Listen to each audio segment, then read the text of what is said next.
Good afternoon, welcome to the Everton Daily Live. John and myself here. David Moyes has just done his press conference ahead of Monday's game. Seems so far away when you do it on a Friday. Yeah, very little said. It was like he was almost saying, "God, it's ages till this game. What's the point of me saying anything?" Yeah, it's next month. Yeah, it is. Yeah. Yeah, so he didn't say anything. He didn't, did he? Really? I mean, obviously, Patterson's had an op. And he clearly needs a focal point up front, and Elimina and Jai can't do that. Yeah, that was about the material thing I took from it. Yeah, and if we need to make changes, we will, which sort of implies he doesn't think there is a need. And he sort of gave the same answer about right-back as well. Jake's doing a great job. Seamus, Julia brought Seamus up. Yeah, well, he's always in our minds, but if there was a need, we'd do it. So more of the same Monday, by the sounds of it. Or he's just snowing us all and he's going to go radical and scare everyone. Yeah. Maybe.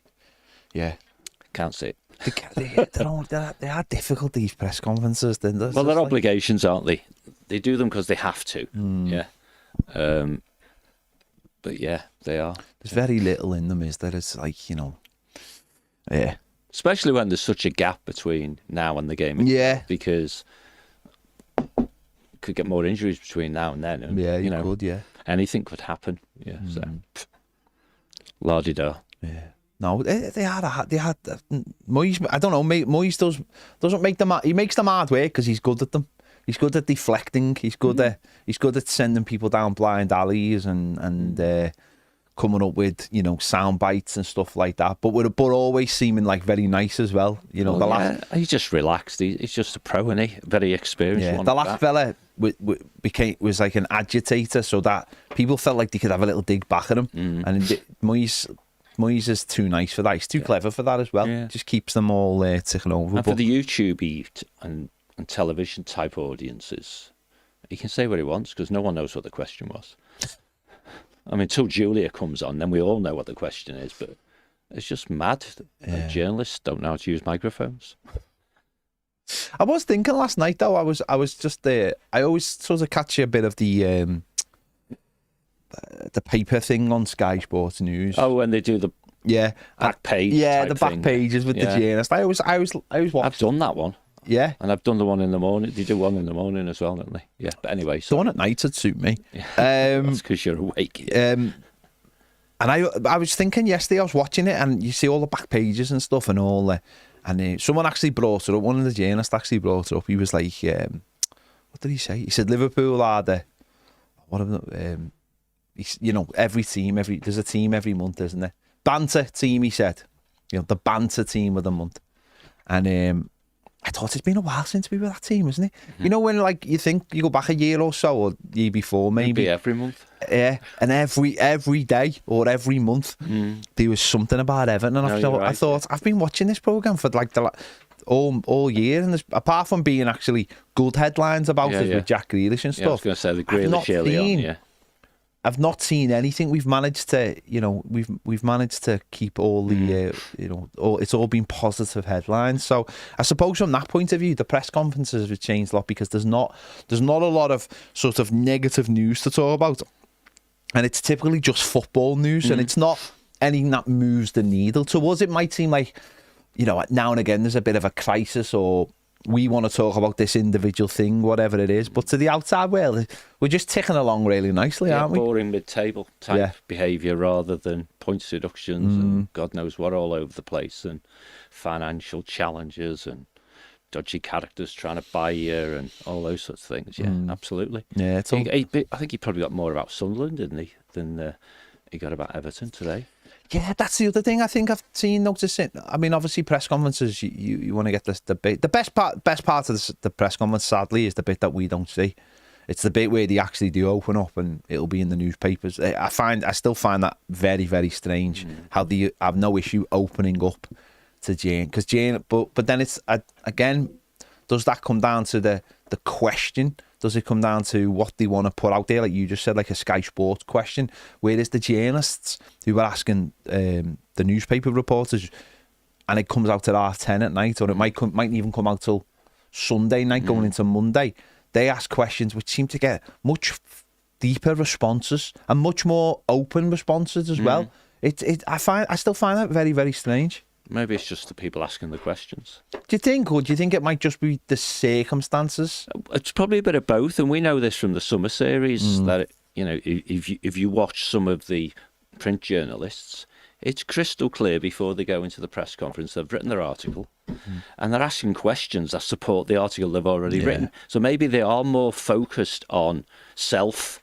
I've already written it. Yeah. I need a quote from David Moyes that I can put in my article, where people who live by live news, which is fundamentally the broadcaster types, be it radio or TV, they want the question that's going to be answered right now. And it's because if it's not heard until tomorrow, it's out of date. Yeah.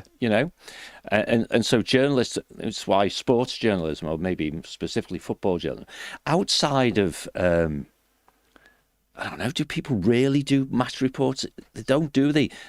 Even if there's a match report in a Sunday newspaper about the games, it's really an opinion piece that says, oh, by the way, this is what happened in the game. You know what I mean? So they're writing opinion pieces, and when they're writing opinion pieces, they want something to support their opinion. Yeah, but it is a bit odd. I just wonder whether the managers as well feel like they probably know them better. Yeah, as well. they know them better, and they can just sit there and waffle on, and it's not going to be, every word's not going to be a quote. Every word's not going to be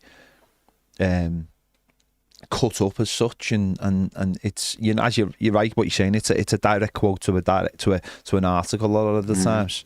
And lots of the questions that come for immediacy are closed questions, aren't they? Have you got any more injuries? No. Yeah. Oh, okay then. Yeah. What about Patterson? Oh, he's had his op. He'd be all right. Yeah. What about the rest of them? Niggles. It's just, I've heard all these before. Yeah. I wonder whether they just feel like, I don't know why they just don't do a crib sheet. That all the bog standard questions get answers. Yeah. Andy could write the answers down for them before they even go in. Yeah. And then you might say, we're going to be here 15 minutes. Let's have, a bit more in depth about it. Are you concerned that you keep getting injuries when players are about to come back? That sort of thing. Well, funny, I think I've mentioned this. I have mentioned this before, but it's been a while. I once was in a press conference with Brendan Rodgers, with a load of Liverpool fans. Don't ask me how I got there. And he was made up. He was made up with the questions. He said, "This is much better than a normal press conference. Every press conference I do is who's injured, who's available." Well, there you go. And it's all week to week. And the people in the press conference, I never asked them a question. I just I was recording it for a radio station, and he just said, "This is much better." And he ended up getting a tactics board out and explaining why a certain player was going to make the team amazing. He didn't. It was obvious, wasn't it, Moyes? He liked Paz's questions in the summer. Mainly because I guess it's a new face, but he's also asking new questions. And done from, and this is where fan sort of independent media stuff is really more laser focused, isn't it? Yeah. Because all those people who were in the press conference today, sure, some of them might be Evertonians, and we know some of them are, right? But they're representing a national broadcaster, typically the BBC, Sky, or the Telegraph, the Guardian, and whatever. Put it this way. There's loads of, we've probably said this loads of times, and Julia does a good job. She does. And I know other people who work for the local broadcasters do a good job of asking people questions, like to Joe and stuff. But they ask, Joe Thomas doesn't, or anyone from the Echo, they don't ask questions in that. No, they do the closed bit. I find it weird. But like a question today could have been, how close is Mail and Roll to a start in the first team? How close is he? I probably wouldn't have asked well, it's a good question with Seamus, but maybe James Garner, with all the midfield options, I think you might have asked that one last week. But I think someone local might have said, Mail and Roll, how close is he now to being in the first team? Adisa Garner Gay, is he looking a little bit tired? As the African nations caught up, African qualifying for the World Cup caught up with him, and of course he's got the African nations coming up. Do you have to start bedding them in? And maybe is he the one you've known from day one as the player? Because I think that's something Evertonians are definitely asking themselves, hasn't they? That's what we're asking ourselves, and that's what we want the manager. We'd want to ask the manager. So I think that's where you're right. But that's where Julia was trying to take him, wasn't it? Yeah, and they were I don't even know, because I said I couldn't hear some of the other questions, but let's just say Julia's were the more intelligent questions, if you like, which were a little bit harder to bat off, weren't they? Yeah. Not because she was trying to trick him or anything, but because she was probing. Well, and what she did today, which is fabulous, was a continuation of what she did last week. Right? She named James Garner by name last week. This week she brought Seamus into the fray. Clearly there's a theme there. We're struggling with the right back. And then the manager responds, Jake's doing a great job. Yeah. So she got it out of him. Yeah. You know, and he might not know what he's exposed, if you like. And the bit about up front around focal points, he clearly wants to play with a focal point. Yeah. Illy can't do that with his exact words, right? Which is interesting, because you can't keep going to the same well and keep finding it dry and then get up next morning and go back to the same well again. Because guess what? You're going to be a bit thirsty. Yeah. Strange comments here. I won't name the person, but Joe Thomas is an absolutely fantastic journalist. Really, really top fella. He absolutely is. And do you know what? He is somebody who's come in from the outside of this football club and asked such important questions at such a right time. And you know, you're just wrong there. You're just wrong. We know him personally. We know how much of a good guy he is. So the observation that he's not very good, basically? No, that he's always playing us down, forever negative. Oh.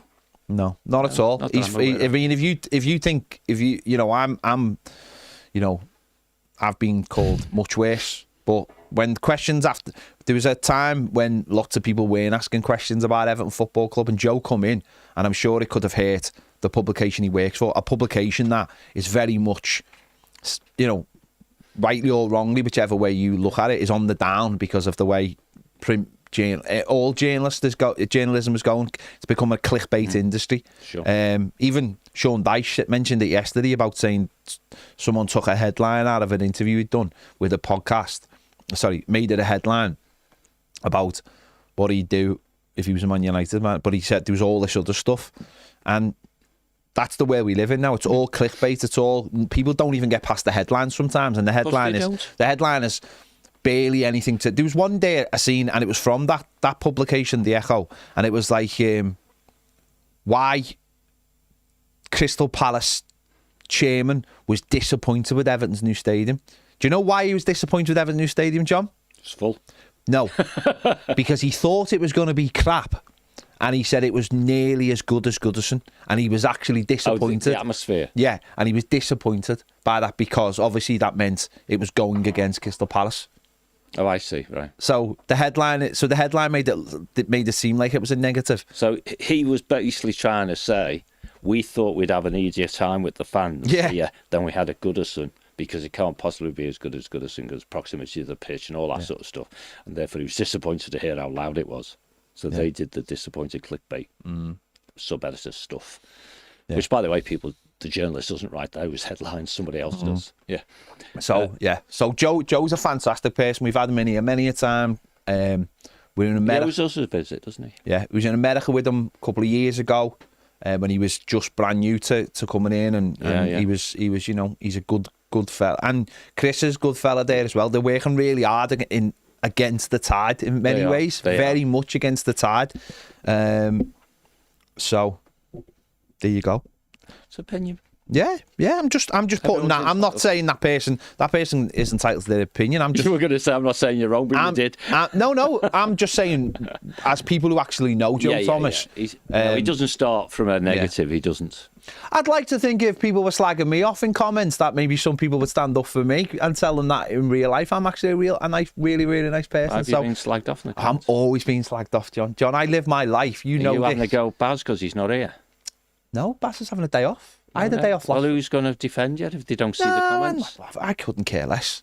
Oh, but you seem like you do. No, I don't. You just said it. No, I just said I'd like to think someone would defend me if Who's the someone? Anyone. Anyone. Okay. Just if they knew me, I'm just saying. If it was if someone was on the Echo show and someone was slagging me off to Joe Thomas, right. I'd like to think Joe Thomas would go, "Oh, he's all right, him." I would probably agree with them. Yeah, maybe. Yeah. Well, he's very factual, is Joe. Well, there you go. There you go. Well, yeah, but that's not factual. That's not factual. So obviously Monday seems a lifetime away. But It does, yeah. yeah. How are you feeling ahead of it? I don't worry about it. You know me. I mean, Baz asks me that a lot, doesn't he? And Well, not how you're feeling about it, but how you just feeling what the game is in. Like, how can you see it going? Oh, if you try and do the objective bit, it's not going to be very nice. Yeah. And, my great nephew was messaging me yesterday on WhatsApp saying, what you think and all that sort of stuff.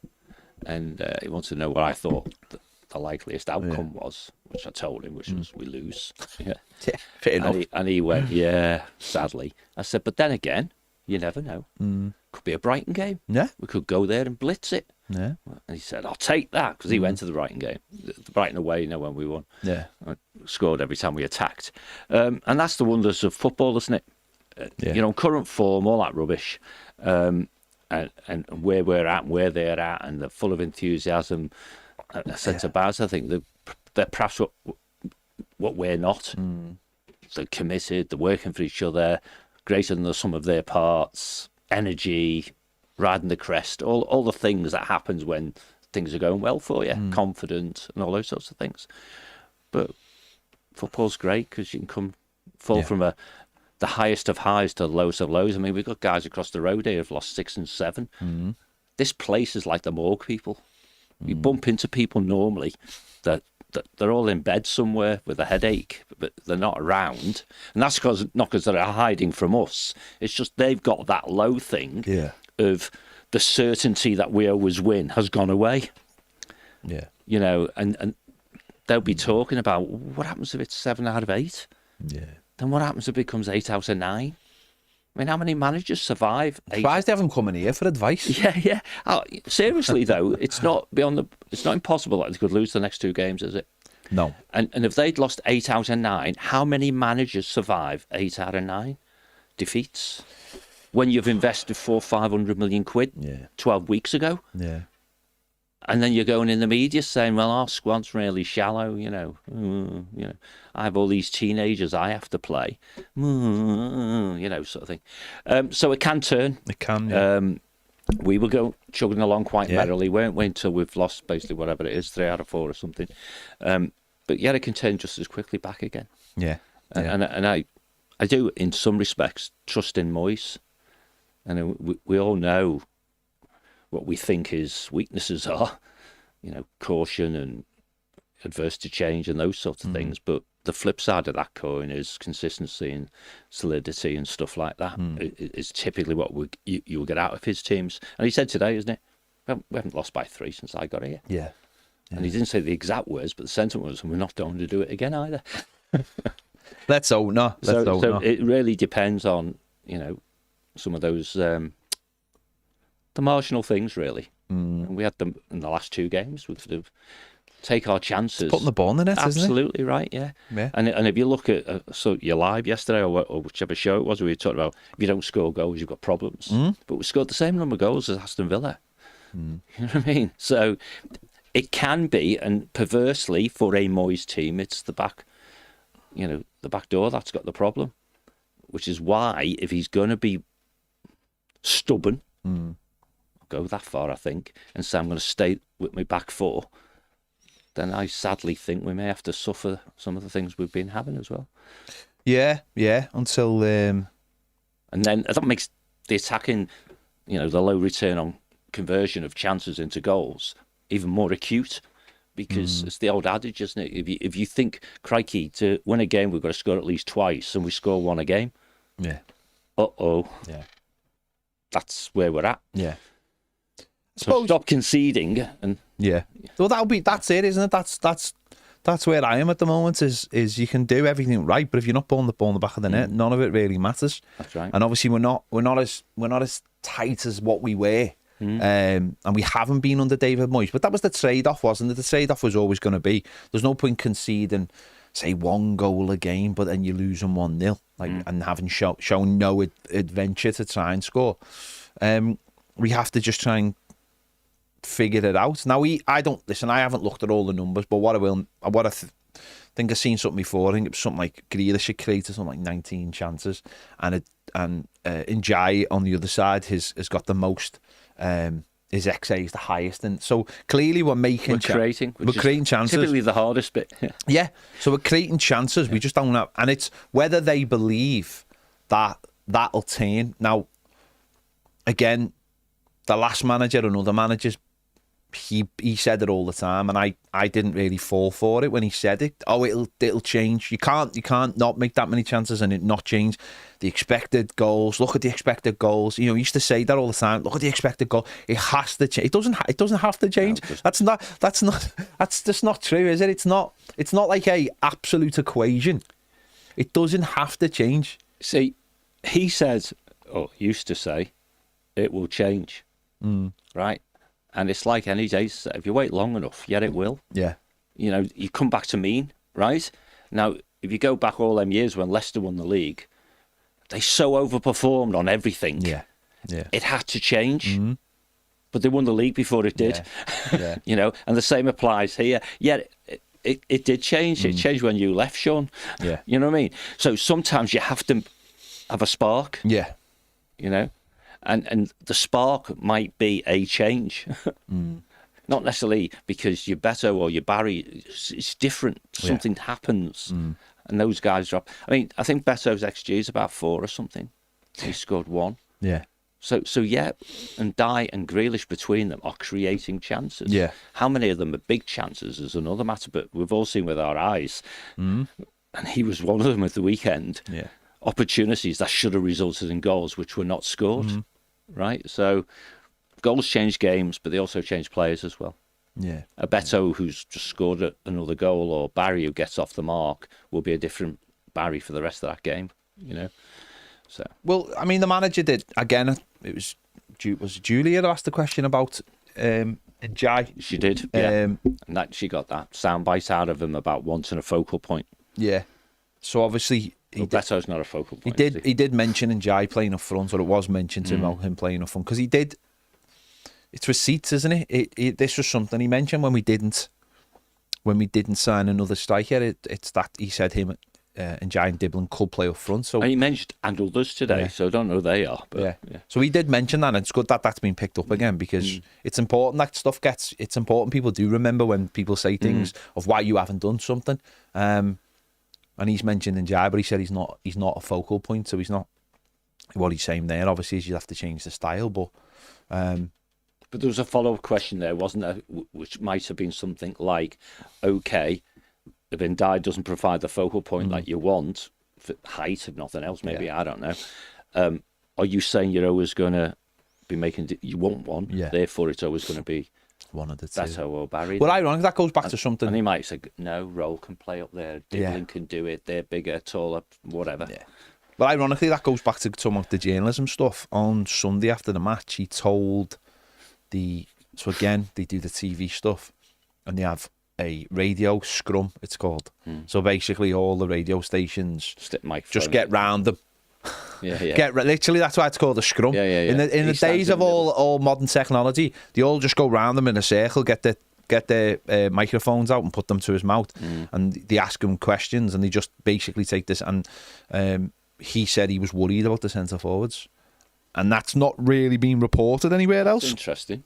He said he was worried because obviously they weren't scoring goals. He said, and as I said, that hasn't really been picked up by too many. I think we might have mentioned the other day in the news, but he said, because again, it's that thing of what you see and what maybe flashes on the news for 10 seconds on a national radio station or something. And he said he was worried about them because obviously they weren't doing the job. Yeah, right. Because the chances are being created, but they're not being taken.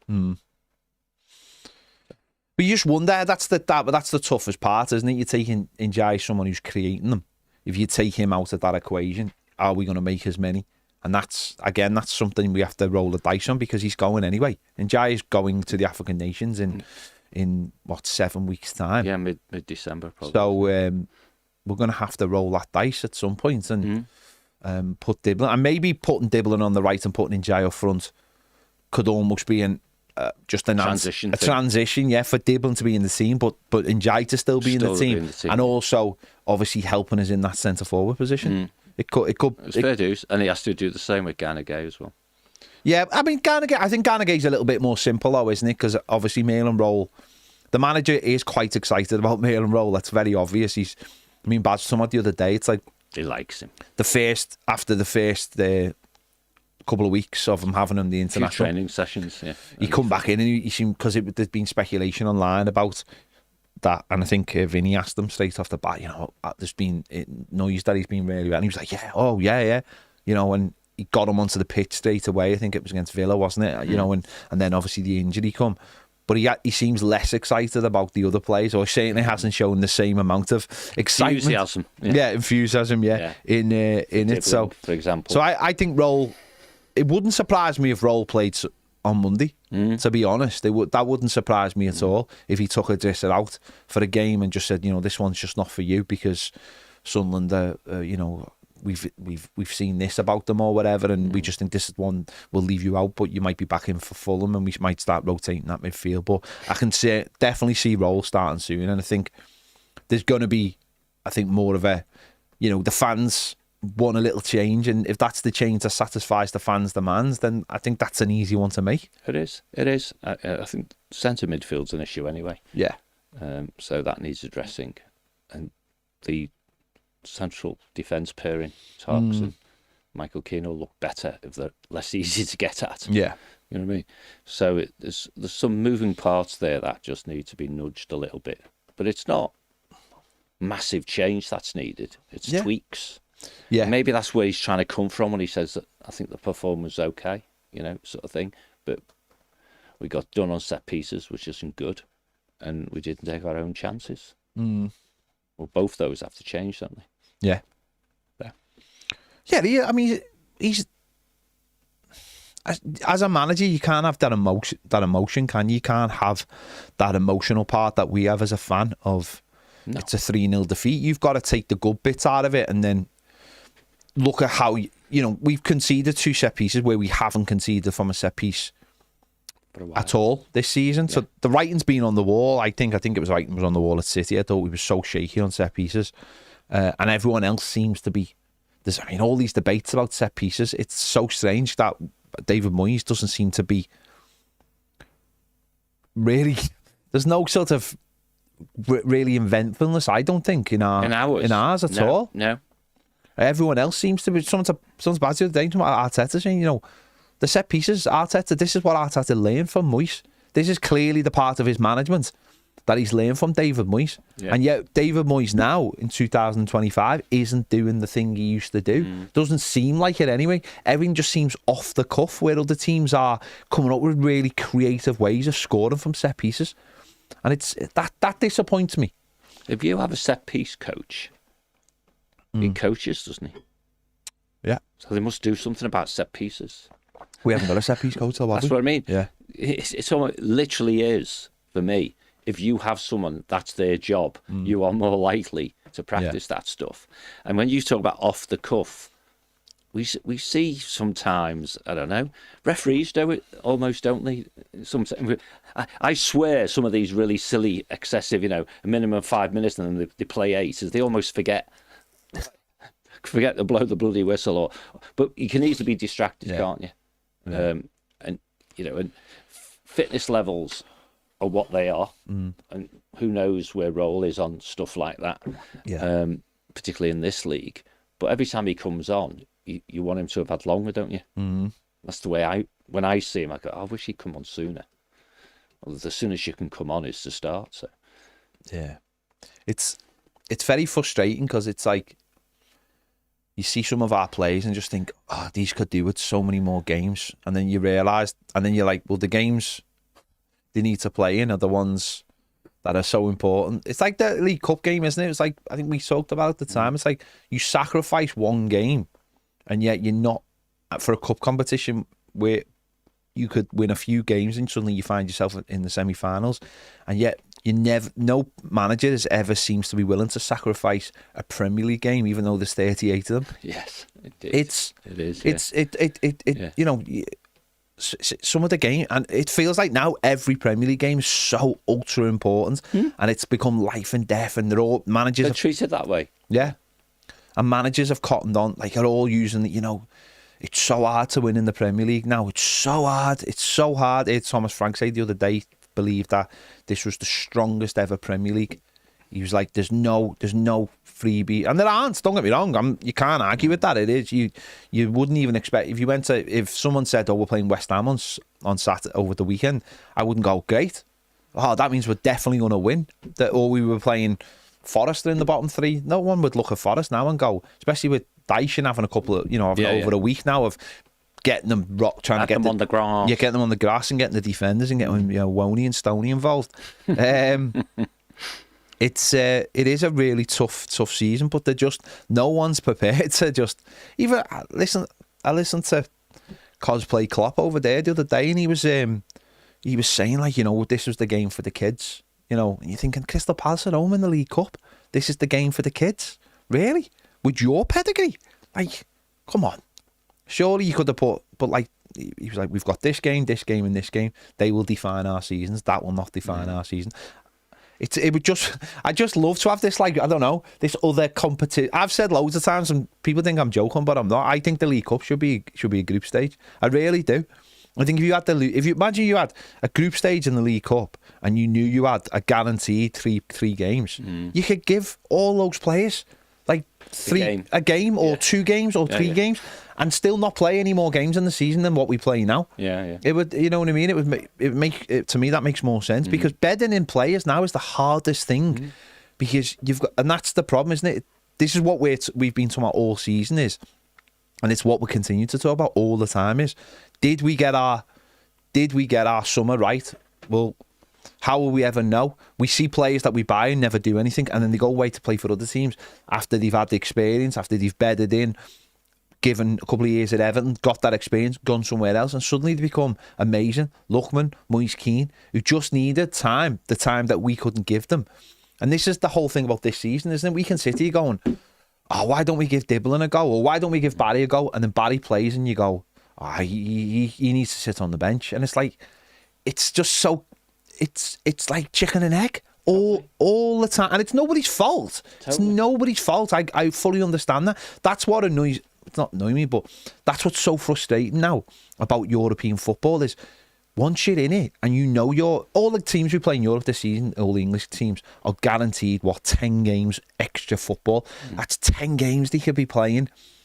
All of these squad players and dropping this player in and dropping that player in, and we're fighting to get there, and the players we're hoping to get us there are sitting on the bench because the manager.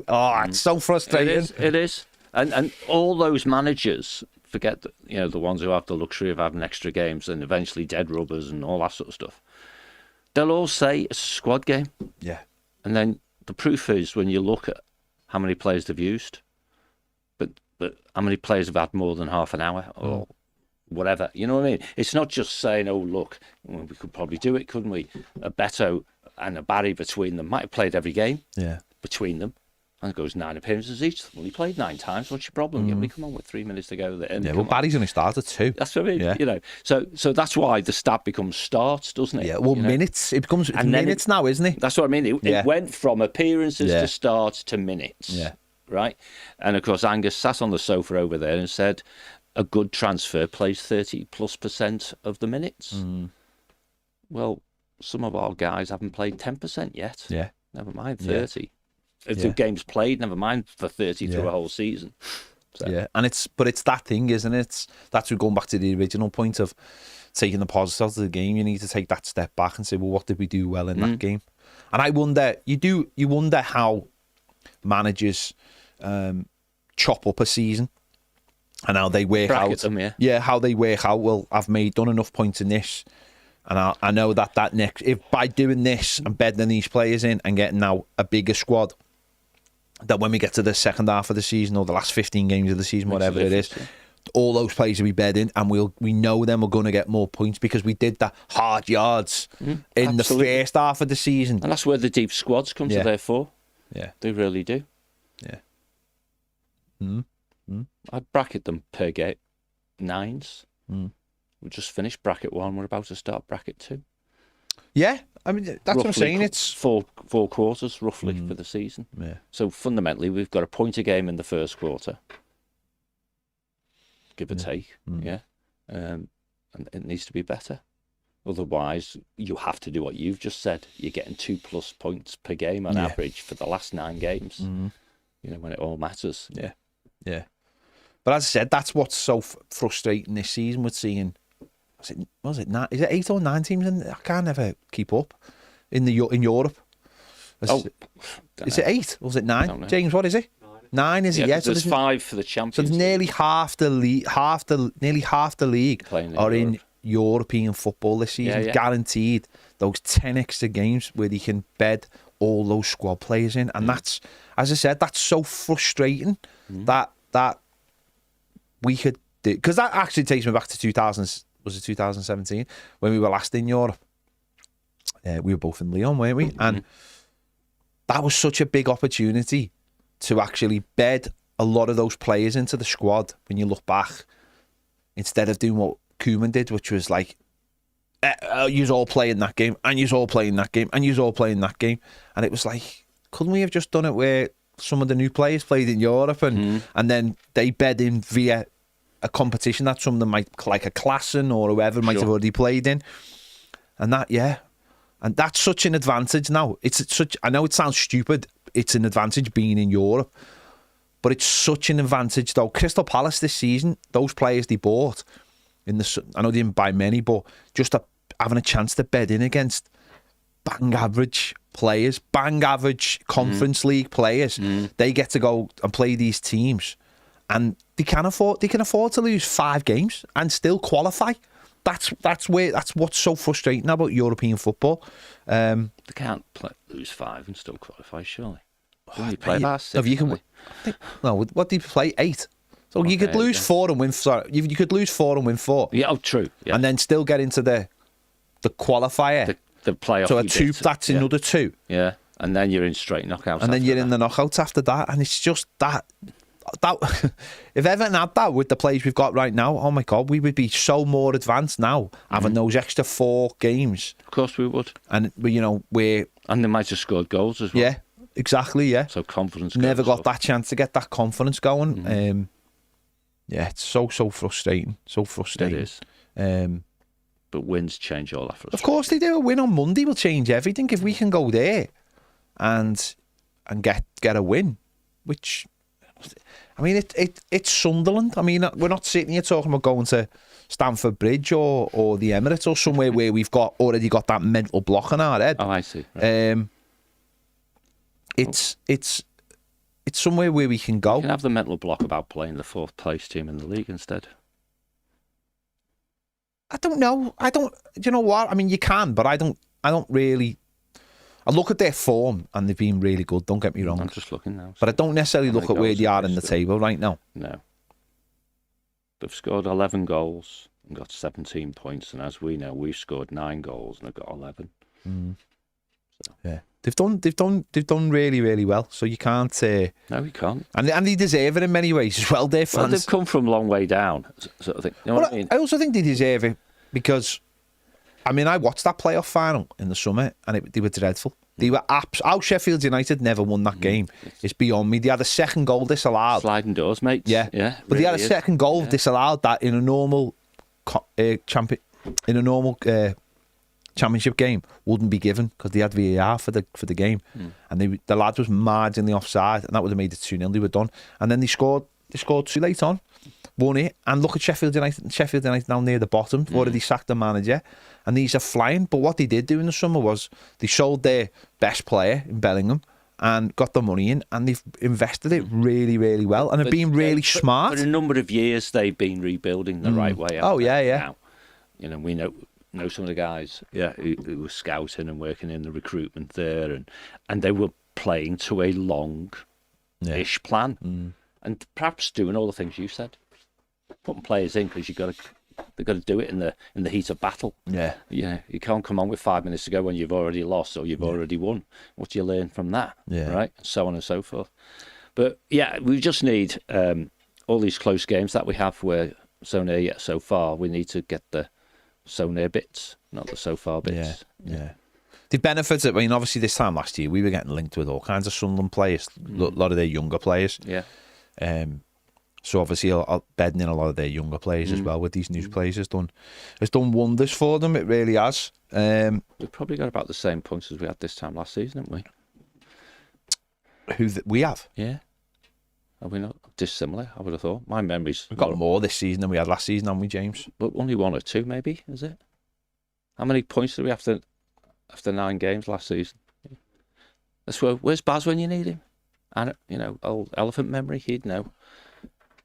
He'd have to go through the games, wouldn't he? We had 7. Then we get back-to-back victories. Then we beat Ipswich and Palace back-to-back. But we were on the up at this time last season. I think we had about... Before it fell off a cliff. We had about 7. We got 9 points. There you go. I thought it was 9 from 9. And now we're on 11 from 9. Yeah. So it's not hugely different, is it? Yeah. Feels different. Doesn't it? Yeah. Doesn't feel that different to me. Genuinely. Can't score goals.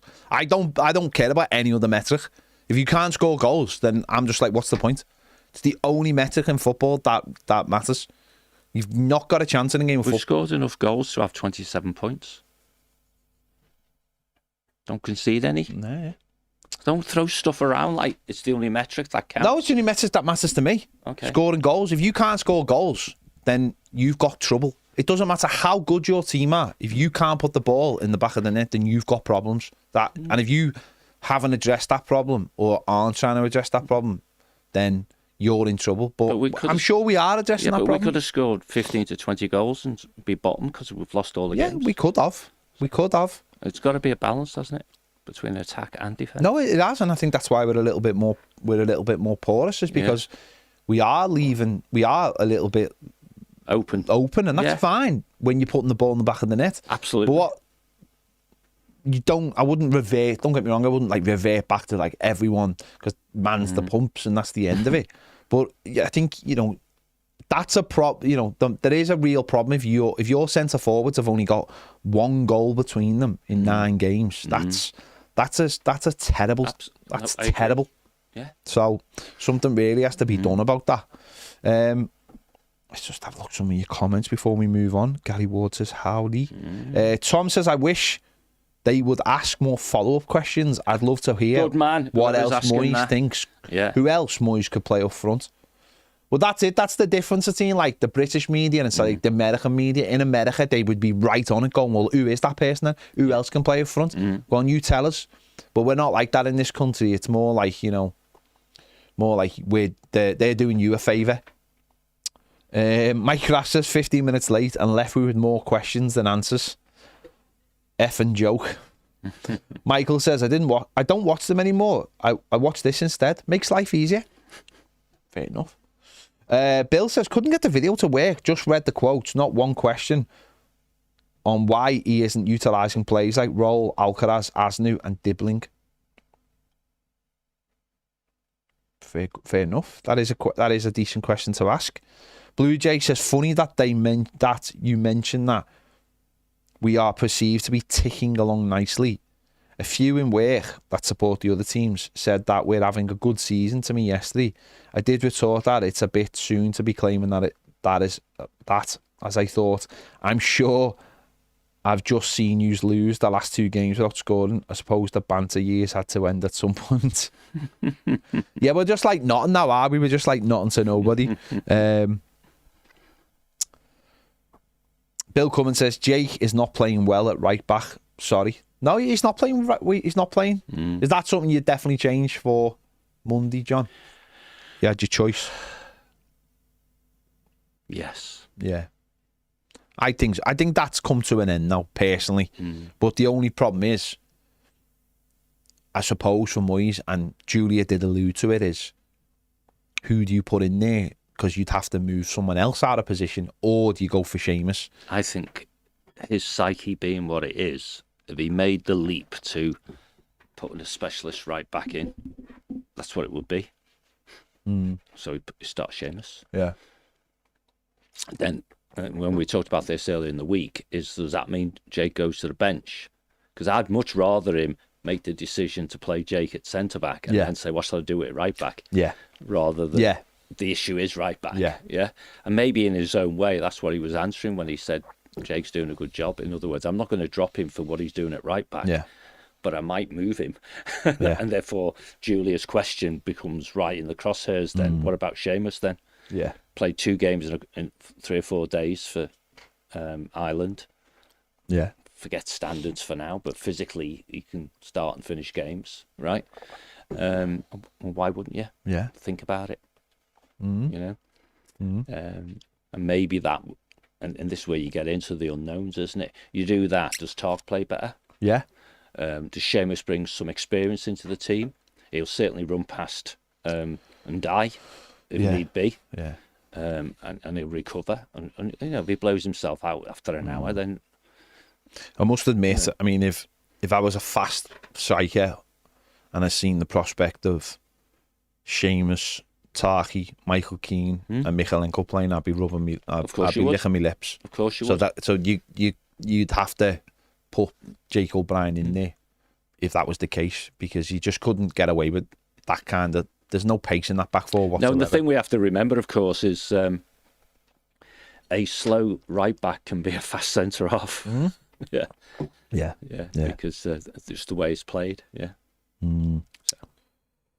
You're going to do a starting 11 later, aren't you? Yeah, I am. Yeah. Stephen Strong says, I am feeling good about Monday. Why? Because I'm starting to lose hope and even look behind us. But often when I get like that, David Moyes pulls out wins and I settle. Give me a settling result, please. No, I get that. I do get that. I can understand that. That's why a lot of people see David Moyes in the press conference on Sunday. What he said and how he looked were 2 complete different things. He looked furious. Yeah. Absolutely furious. He looked furious with the questions. He looked furious about everything.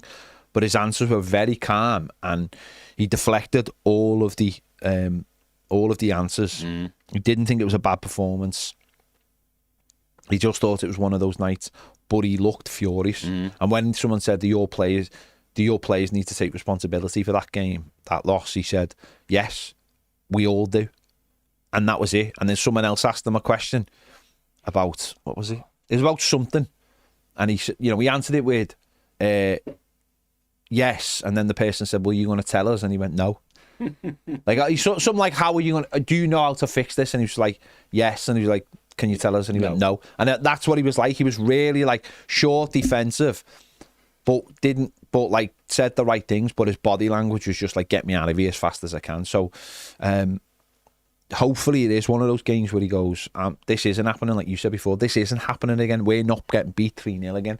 So when we go to Sunderland, we're going to make sure we don't lose the game, first of all. Really and then solid defense. And then moves on. And that might lead to how he sets up. Yeah. Mark says, yeah, Moyes says things, but his body language does say something else entirely. It does. He crossed his arms on the Jake O'Brien question. Watch what his non-verbal commas is saying. He's great for that if you watch him every single week. You can see him do that. He rocks back in his chair, crosses his arms, leans forward again when he gets the sort of questions he likes or whatever. Yeah, so you can try and read a little bit into his body language, Yeah. Danny Church says, Everton fans saying we need to stop buying older players because we have no way of making money.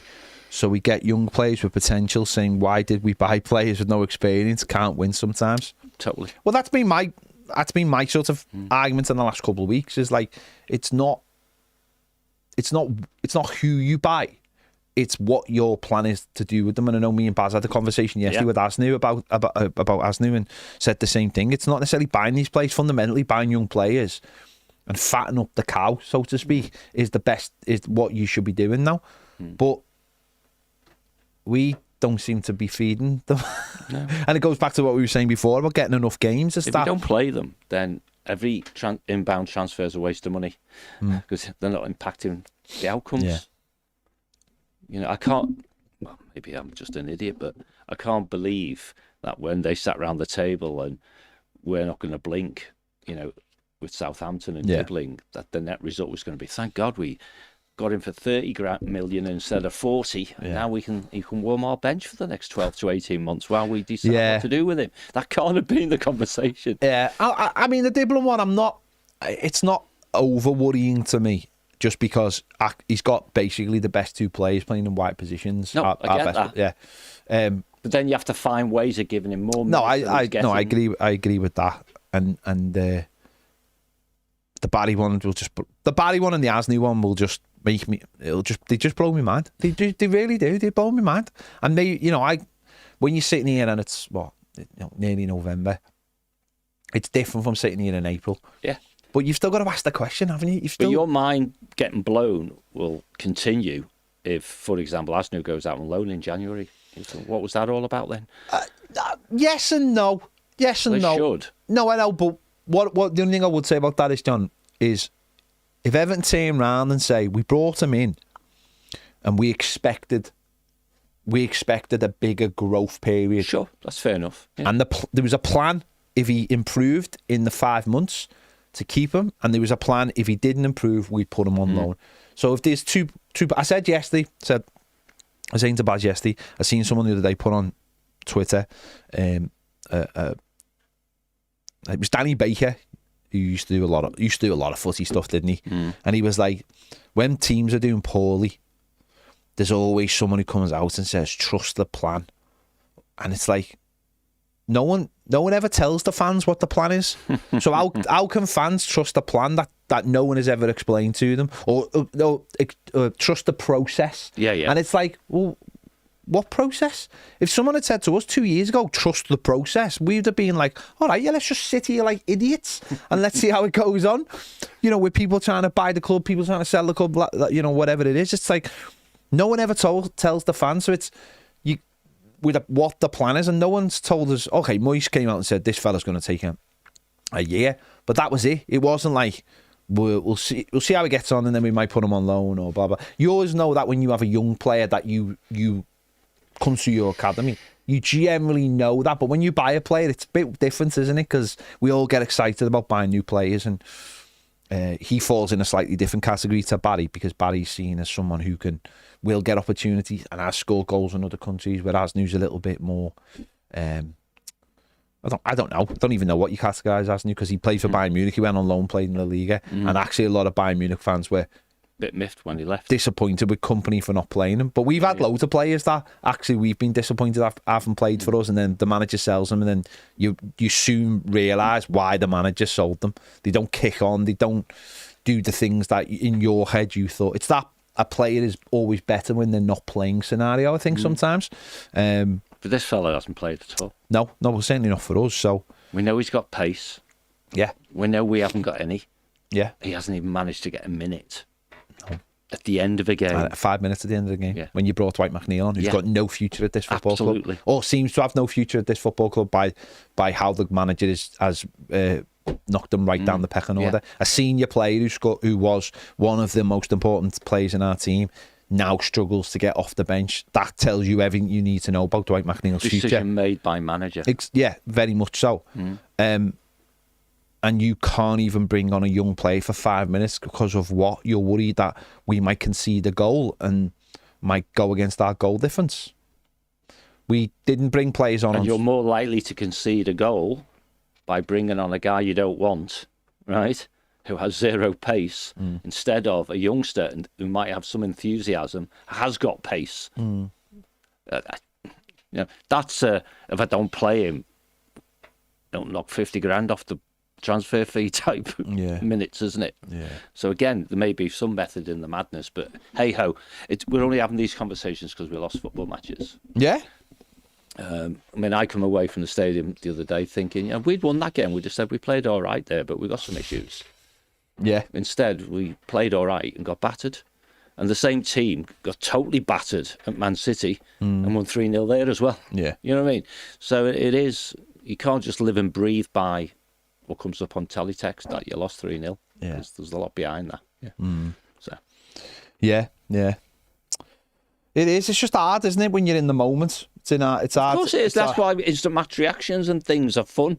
Yeah. It's why broadcasters want to interview managers as they're walking off the pitch because they're going to get something out of him. They won't when he's had 10 minutes screaming at people in the dressing room. Yeah, he's calms calmed himself down, takes some caffeine and walks in. Says, right, let me tell you. Yeah. Phil Williams says, question, do you trust Moyes' opinion in relation to centre-half? If the answer is yes, then you have to respect the decision on Keane and O'Brien. I've got to say, Jake O'Brien looked rather questionable on the corners we conceded on Saturday. No, I don't. I'll be honest. He's got the two most experienced at centre back, And the primary reason for that might be that they are the two most experienced. Yeah, but I think saying Jake O'Brien looked questionable on corners doesn't necessarily mean he's a bad centre back. No. That's placement, isn't it? That's where they've asked him to go. I think He's probably taken up a position that the fullback takes up. Yeah, rather exactly. than a 6'6" centre half. No, I mean, listen, you might be right. I just think I'd like to see Jake O'Brien play centre back. I'd like to see that. I don't think he's let us down playing at centre back. You know, when he played at Newcastle at the end of the season, I thought him and Keane, him and Keane were fine. Yeah, they were. I've seen lots of games with Michael Keane, and I've seen lots of games with Tarkian. I'd like to see some with Jake O'Brien. Again, it's that thing of like, how are we going to know? How are we going to know? You're not. But again, going back to that question is really yes.